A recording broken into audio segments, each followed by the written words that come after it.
subscribe to the channel and like. Happy viewing. Kansas judge rejects congressional map, appeal expected. It was the first time a court has declared that the Kansas Constitution prohibits political gerrymandering.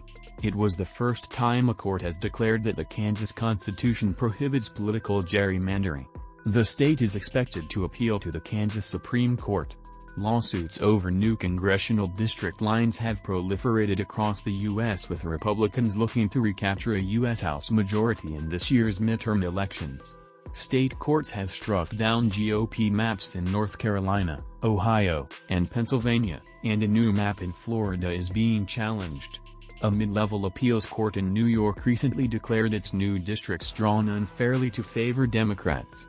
Monday's decision from Wyandotte County District Judge Bill Clapper in the Kansas City area came a little more than 5 weeks before the state's June 1 candidate filing deadline. He ordered legislators to draft another map after declaring that the challenged one not only was too partisan but diluted minority voters' political clout. The Buddha says the only consistent thing in the universe is change.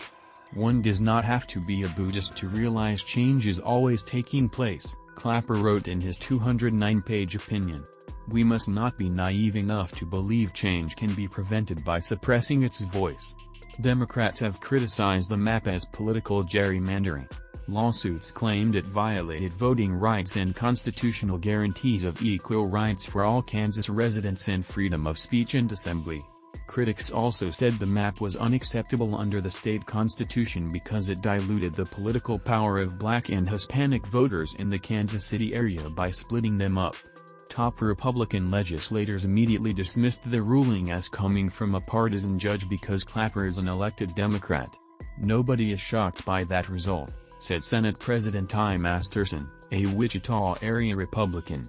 So on to the next step, which we all expected to be at. The map moved the northern part of Kansas City, Kansas, out of the 3rd District represented by Democratic Representative Shorris Davids and into the larger 2nd District of eastern Kansas represented by Republican Rep. Jake LaTurner. Kansas City, Kansas, is among the few Democratic strongholds in the GOP-leaning state. Davids lost territory where she performs well, while the new map added several rural, heavily Republican counties to her district. The map also moved the liberal northeast Kansas city of Lawrence, another Democratic stronghold and home to the main University of Kansas campus, out of the 2nd District. The city of 95,000 is now in the already sprawling 1st District of central and western Kansas with small conservative communities, some 6 hours away by car.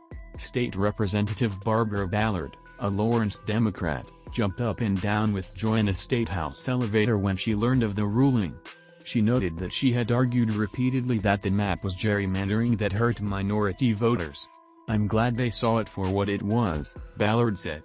Clapper ruled in 3 consolidated lawsuits filed by a voting rights group, Loud Light, and 20 voters in the Kansas City and Lawrence areas. Kansas Secretary of State Scott Schwab, the state's top elections official, and local elections officials are the defendants.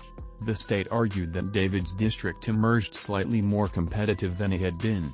They also said the changes were driven by the need to satisfy past federal court decisions requiring districts to have as equal a number of residents as possible after 10 years of population shifts.